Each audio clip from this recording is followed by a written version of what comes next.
Okay, so on my, I've put some videos out there, just starting to, and have a lot, reflecting on my life. Um, I want to do a quick overview, real quick, and then I'll continue with the reflecting on my life. Okay, so back in 1990, I became a professional wrestler. It was kind of on the whim. I didn't really, it wasn't like a childhood dream, but I just ended up doing it, and it was fun. I mean, I was on TV, wrestled some of the big names, Paul Orndorff, met Andre the Giant, Cowboy Bob Orton. I wrestled him. We broke the ring when we hit. So I have injuries because of it. So I pay the price every day now, but it was fun overall. Um, and then things weren't working out great for me there in wrestling. Um, and then I was working for my dad, who had a hotel in downtown LA. And then the LA riots broke out, and that really, really had a profound change in me because I saw just the madness. After that first day, the initial, in the afternoon, up through, I don't know, maybe it was about, midnight or so. Um, it was pretty bad. But then the next day, and for the following 2 days, the second day, 2 and 3, there were no police. Don't even bother calling them; they weren't coming because police were getting attacked in their precincts. A lot of people don't even remember this or don't even know about it, but they had to barricade themselves in, and they were getting fired on constantly, so they couldn't even leave. And it wasn't until day 4 when the troops arrived, National Guard, and they were there day four, day 5, and everything was cleared up. But day 2 and day 3 was crazy. No law whatsoever. So it was just anarchy. I mean, people were out of their mind, looting, attacking people, just doing crazy stuff. People that I knew for a while, that seemed really nice. Bible thumpers, all talking about Jesus and this and that. Once there was no law, that's it. They threw that Bible to the floor, and they were just ran amok. It was a real eye opener. I mean, it was crazy. So I realized how fast society can degenerate. Normal, peaceful society that gets along for the most part.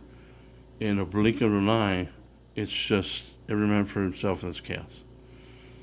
So you got to be prepared for that. You just have to. And thank goodness for the Second Amendment. So literally the next weekend, I went out and I bought a ton of guns and ammo. I already had experience with some. I had one gun. It was a small one, which I had to use during the riot. One quick story. My dad parked in the wrong parking lot when he showed up on day 2. I was already there, and he asked me to move it for him. As I was pulling out, 2 cars pulled up next to me, 4 black guys in each car with serious firearms, and one guy was threatening me with a gun, so I took off. I drove down an alley, turned down another one, and I had a smaller compact car, and they had these big cars from the late 80s, so they couldn't navigate those turns right, and so I got away pretty quick. But they came after me. There was roving gangs just looking for anybody to do bad to, especially if you were white.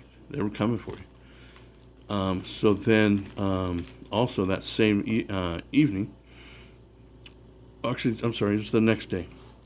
Some maniac, he's just walking in front of the hotel, stops, and I notice he has a Molotov cocktail in his hand.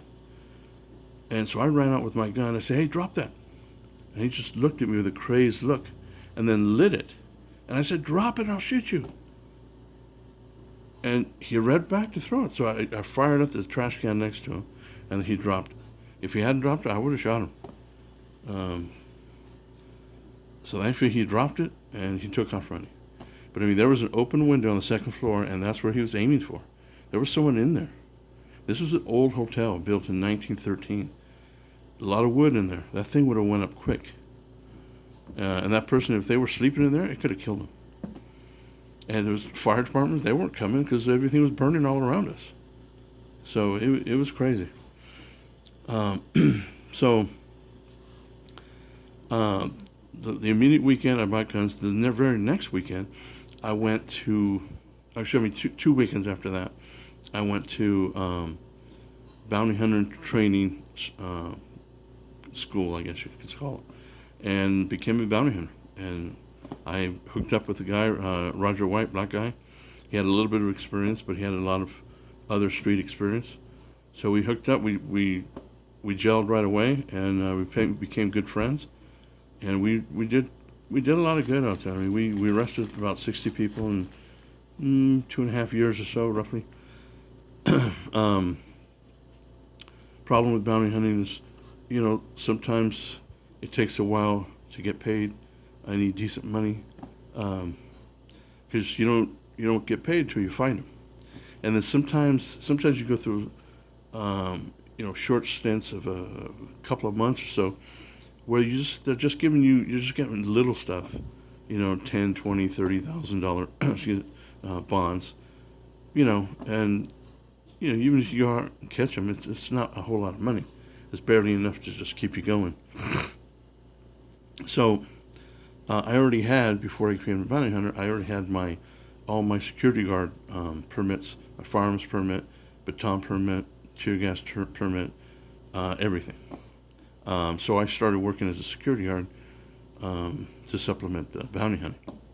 And I got a job at the new Wilmington Arms housing project in Compton on Wilmington, or they called the NWA. And it was the Park Village Crips that were in there. There's about 60 of them total. Not all of them stayed permanently in there, but at least half of them, 30 to 40. Anyhow, they would shoot at us pretty regularly, and excuse me. So it got pretty crazy. Every night there were shootings all over the place. Shootings inside. There was one guy, they called him Cube because he looked just like Ice Cube. I mean, just like him. He drove out there with a couple guys, just went one block away, and we heard a bunch of shots, and those guys came running back in, and Cube got his head blown off. So they made their own prison, basically. One time they drove, I think it was about a mile away to the Jack in the Box, and while they were waiting in the drive-thru, their car got lit up, and they came back in. Car was smoking. It was full of bullets, bullet holes. So that was the life. It was basically Wild Wild West, So I was ready. I was prepared, and I had a small group of guys, good guys. One guy was Panamanian.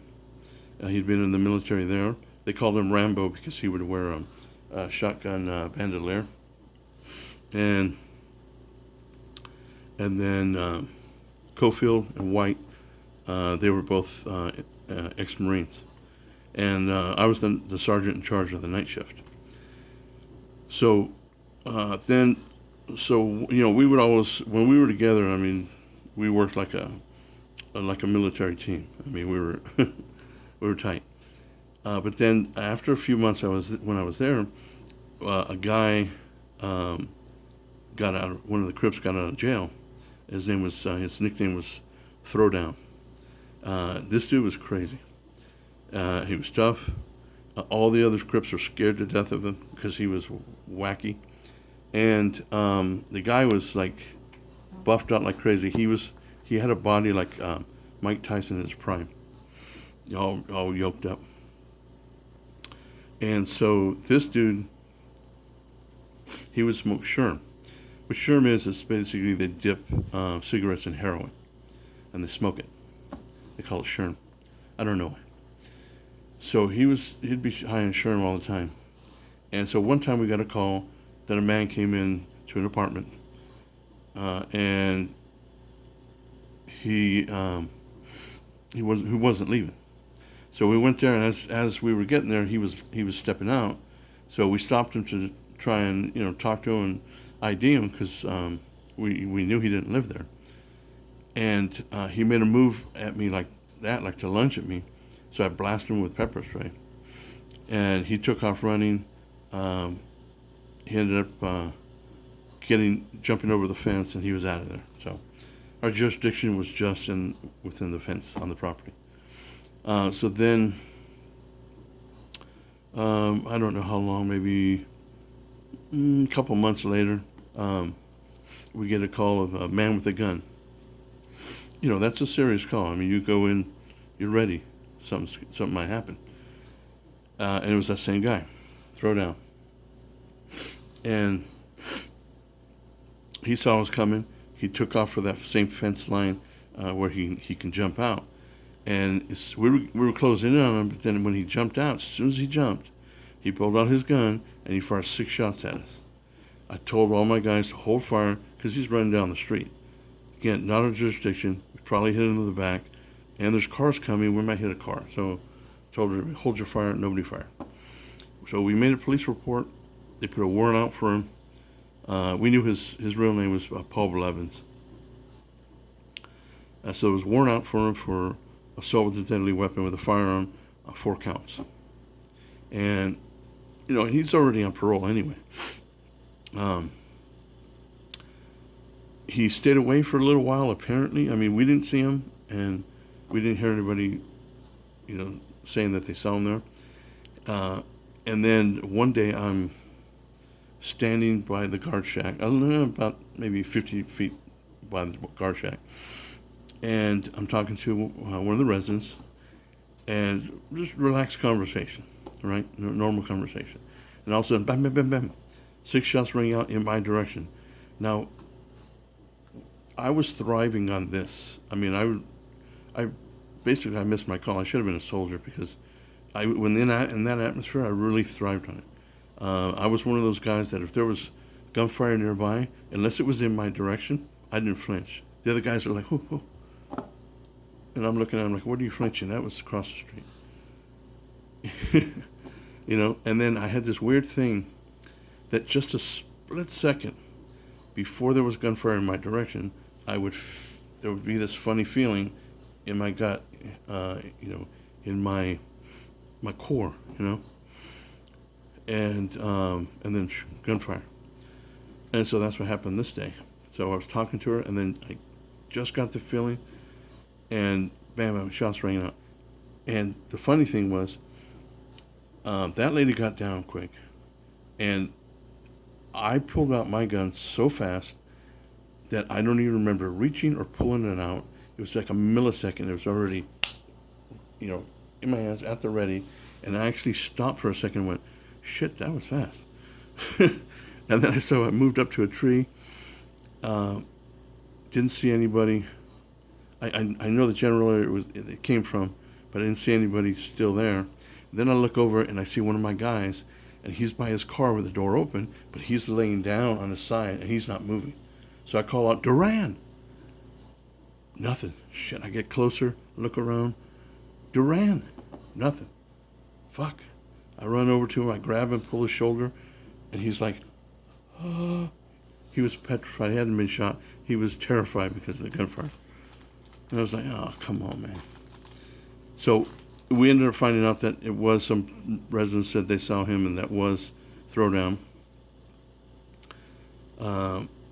So then we were on our guard, and he came about, I don't know, maybe a month or so later.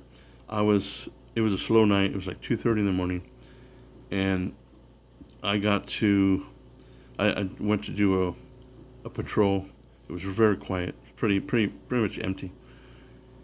And as I'm coming along the side fence by the park, there's a park right there. I could hear voices, a man and at least 1 or 2 girls. So I don't, Don't know what it is. Don't really suspect anything. So I'm coming around, and then I get up close to the corner of one building, and out from the building, the other side of the building comes Throwdown, and there's a girl next to him. As soon as he sees me, he lifted up her shirt and grabbed his gun, and I blasted him 3 times in the chest. He didn't go down right away. He stumbled and went down. I fired a couple more times. He went down. She was frozen in space. She just didn't move. I ended up actually clipping her in the leg. It was a flesh wound, basically, went in and out on the corner of her leg. So he went down. People came out like crazy, and they were acting crazy, making threats to me and whatever. And so police came. Everything was wrapped up. He went to the hospital. He was in there for a month. They left a bullet a quarter inch from his heart because they didn't want to go and get it. And then that was that. After I shot him, they stopped shooting at us. That all got quiet. He was done. It was done. And believe it or not, I actually got a little bit bored because nobody was shooting at me anymore. So I left. I went to work for another company, another housing project. That was boring. Then I came back for a short time. Then a new security company took over, and I said, Then I started thinking, you know what? I got to get out of this business because, all this stuff and me shooting people, and it didn't bother me, like one bit. Nothing. Didn't lose sleep, didn't think about it, and nothing. There was nothing for me. It still doesn't bother me. So I thought, this is not good. I'm, end up killing someone, and this is bad. So I got out of, took a little while, got out of the security business, started working in, 24 Fitness, selling memberships. I was doing great there. Then my old bounty hunting buddy, Roger White, he came back into town, and he had left for a second. He came back into town, and I was getting a little bit bored because I still had that fire in me, And so I had one of those, just when I was out, they pulled me back in kind of a moment. And so I told him, okay, well, I'll help you. He was getting back into bounty hunting. He wanted me to help him because he knew I was the only one he could trust that wasn't afraid. So I told him, well, from time to time, if you really need me, I can help you. So I helped him out on a few. And then we went to one. Everything was basically fine on it. And then 2 weeks later, we get a call from the police saying that these people were filing charges for assault. And we're like, for assault? We didn't do anything to these people. We didn't touch them. We didn't do anything. So it was crazy. So they ended up trying to charge us with, assault with a deadly weapon with a firearm for a whole family. They said we put guns to their heads. We didn't. They said we impersonated officers. We were bounty hunters. We had badges, but we didn't say we were cops. And then they said we were holding people hostage. So it was just 19 felony counts. They were trying to give us 30 years in prison. We literally did nothing. We did nothing wrong to these people. And unfortunately, because at that time, California wanted to change the laws for bounty hunters. And in order to do that, they needed a couple of egregious cases to say, see, this is why we need to do it. So they got their hands on it, and they were gunning for us. They shut us down. It was almost like how they're doing to Trump, but here we're nobodies with no money. My lawyer's trying to ask questions during the preliminary hearing, and the judge is like, no, you can't ask that. He's like, what do you mean I can't ask that? It's our defense. He's like, no, you can't ask that. So he moves on to try to ask other questions. No, you can't ask that. He just kept stopping him. It's like, what can I ask? And the judge just shrugged his shoulders. So at that point, we had a police sergeant as our witness. We had the bounty hunter, a bail bondsman, our lawyer. All of them afterwards said, they're gunning for you. You guys are screwed. I don't know what you can do. So that went on for over a year, almost a year, excuse me. And finally, I realized I can't beat this with my lawyer because I don't have money for a big fancy pants lawyer. I can barely afford a less than average lawyer. Um,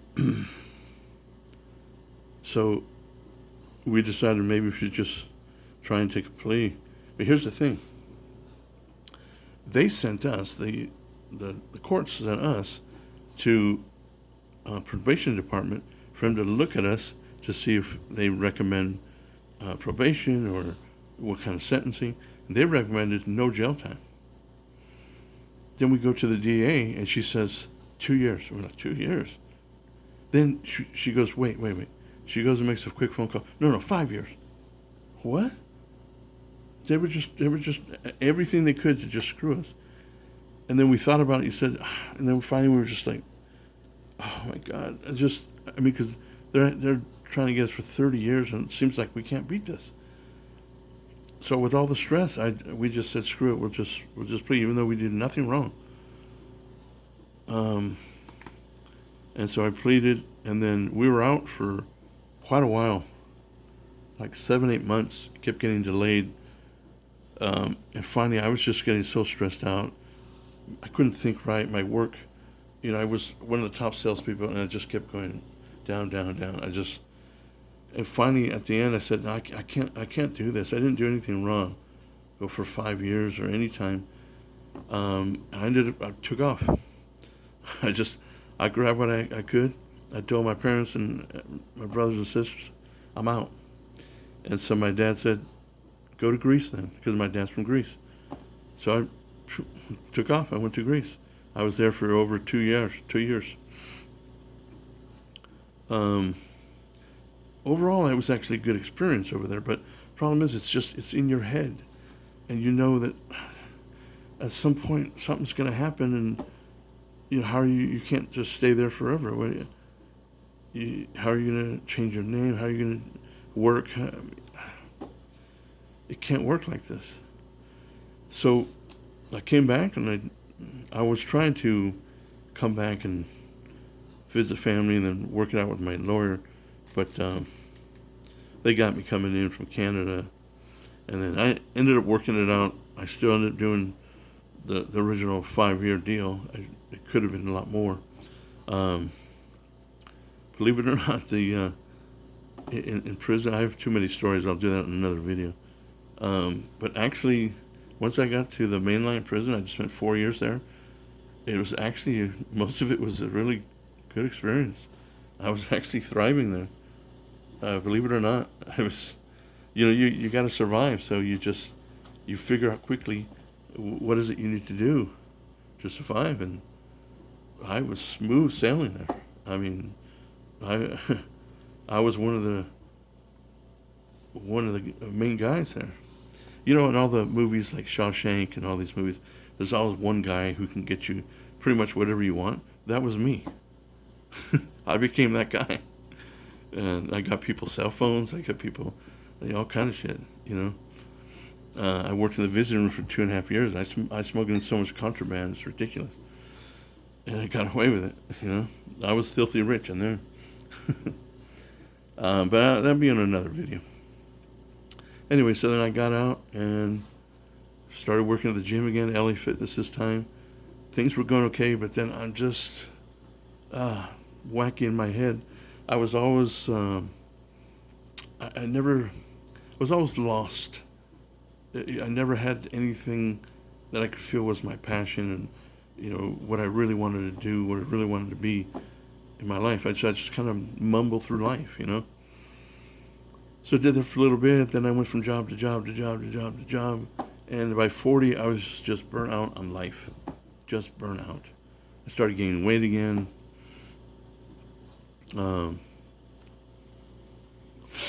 Finally, and then at like 44, I made a bigger mistake and I became a truck driver. Well, shit, you're sitting down, you're eating like shit. I gained so much weight. Now, look at me, I'm a fucking pig. So Now my health is so bad, I don't have much longer. Maybe a few months, a year. I mean, I don't have a whole lot of time left. So that's why I'm making these videos. I just feel like whatever's in here, I just got to get it out, and maybe it'll be a lesson for somebody in the future that's also just kind of lost and doesn't really know, what they want to do with themselves, and so they don't end up like me. So anyway, just keep looking for reflections of my life, part 1, 2, 3, 4, on probably be 30 or 40 of them. Thanks.